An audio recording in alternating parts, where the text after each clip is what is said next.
회피형 남자의 숨겨진 심리와 연애 패턴 완전 분석. 연애를 하다 보면 처음엔 완벽해 보였던 상대가 점차 이해하기 어려운 행동을 보이는 경우가 있어요. 특히 감정 표현에 서툴고 깊은 관계를 회피하려는 성향을 가진 사람들과의 관계는 많은 혼란과 상처를 가져다줘요. 이런 사람들을 심리학에서는 회피형 애착 유형이라고 분류하는데, 이들의 행동 패턴을 이해하면 보다 건강한 관계를 만들어갈 수 있어요. 회피형 애착의 기본 특성. 회피형 애착을 가진 사람들은 어린 시절부터 독립성을 강조받으며 자랐거나 감정 표현이 억제되는 환경에서 성장한 경우가 많아요.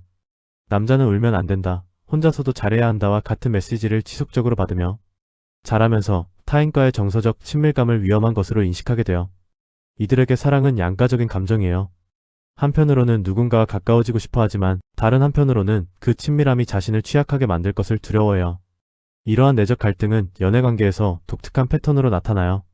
관계 초기에는 매력적이고 자신감 넘치는 모습을 보이다가 관계가 깊어질수록 거리를 두려고 해요.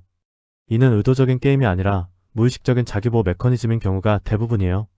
회피형 남성의 구체적인 행동 패턴. 회피형 남성들은 여러 가지 특징적인 행동을 보여요. 첫째, 연락 패턴이 일정하지 않아요. 며칠 동안 자주 연락하다가 갑자기 연락이 끊어지는 경우가 많아요. 이는 친밀감이 높아지는 것을 감지했을 때 본능적으로 거리를 두려는 반응이에요. 둘째, 감정적인 대화를 피해요. 미래에 대한 이야기나 관계에 대한 진지한 대화가 나오면 화제를 바꾸거나 농담으로 넘기려고 해요. 사랑해라는 말을 거의 하지 않고 설령한다고 해도 진정성이 부족하게 느껴져요. 셋째, 모호한 관계를 유지하려고 해요. 우리 사이가 뭐야? 라는 질문에 명확한 답변을 피하고 그냥 좋은 사이나 편하게 지내자와 같은 애매한 표현을 사용해요. 이는 명확한 정의를 통해 책임이나 의무가 생기는 것을 두려워하기 때문이에요. 넷째, 갑작스러운 거리두기를 해요. 관계가 진전되거나 상대방의 감정이 깊어지는 것을 느끼면 갑자기 바빠진다거나 개인적인 문제가 생겼다는 이유로 만남을 피해요. 회피형이 되는 심리적 배경. 회피형 애착이 형성되는 과정을 이해하면 이들의 행동을 보다 객관적으로 바라볼 수 있어요. 대부분 어린 시절 부모나 양육자로부터 일관되지 않은 반응을 받았거나 지나치게 독립적인 것을 강조받으며 자랐어요. 내가 알아서 해야 한다, 다른 사람에게 의존하지 마라와 같은 메시지를 반복적으로 들으면서 타인에게 도움을 요청하거나 감정을 표현하는 것을 약함의 징표로 여기게 돼요. 또한 과거에 깊은 상처를 받은 경험이 있는 경우도 많아요.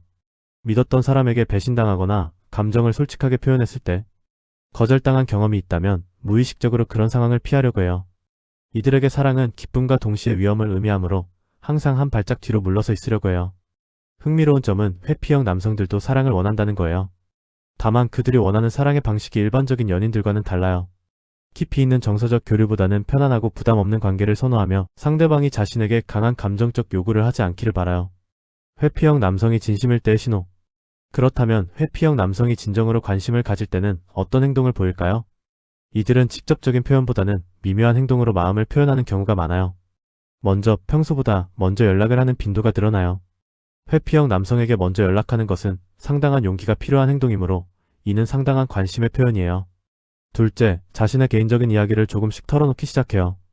평소에 사적인 얘기를 거의 하지 않던 사람이 자신의 과거나 고민을 이야기한다면 이는 상대방을 신뢰하기 시작했다는 의미예요. 셋째, 작은 부탁을 하기 시작해요. 이거 좀 도와줄 수 있어? 와 같은 작은 요청은 회피형에게는 의존성을 인정하는 행동이므로 상당한 의미가 있어요. 넷째, 미래에 대한 언급을 하기 시작해요. 다음 주에 뭐해? 나중에 같이 여행 가면 좋겠다. 같은 말은 회피형 남성에게는 상당히 진전된 표현이에요. 회피형 남성과의 관계에서 주의할 점. 회피형 남성과 연애할 때 가장 중요한 것은 직접적인 압박을 피하는 거예요. 왜 사랑한다고 안 해? 우리 관계가 뭐야? 왜 연락을 안 해? 와 같은 직접적인 질문은 오히려 이들을 더욱 위축시키고 거리를 두게 만들어요. 대신 간접적이고 부드러운 접근이 필요해요.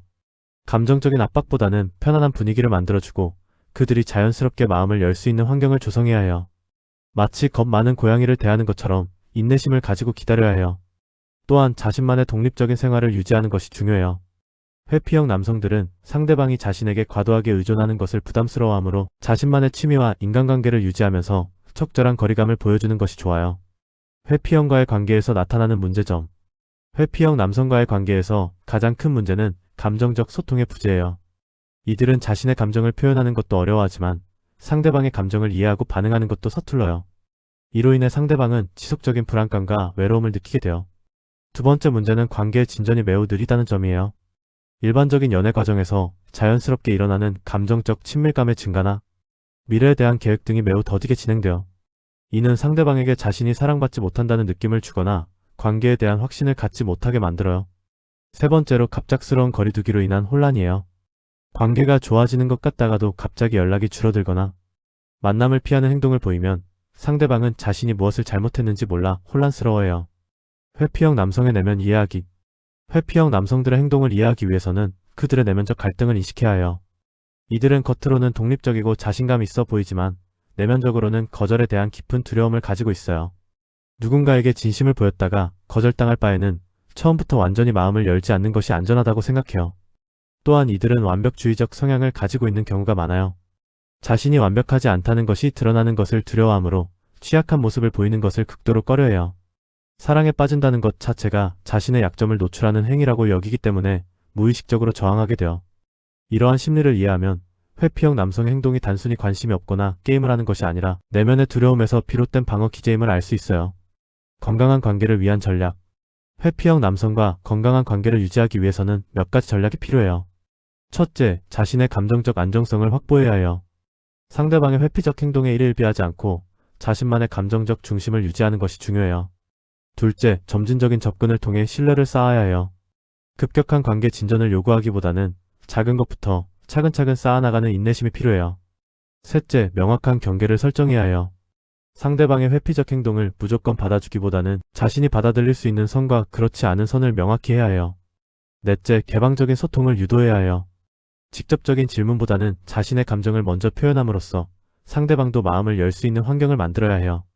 관계의 지속 가능성과 한계. 회피형 남성과의 관계가 지속 가능한지는 여러 요인에 달려있어요. 가장 중요한 것은 그들이 자신의 패턴을 인식하고 변화하려는 의지가 있는가 하는 점이에요. 회피형 애착은 오랜 시간에 걸쳐 형성된 패턴이므로 변화에는 상당한 시간과 노력이 필요해요. 또한 상대방이 얼마나 인내심을 가지고 기다릴 수 있는가도 중요해요.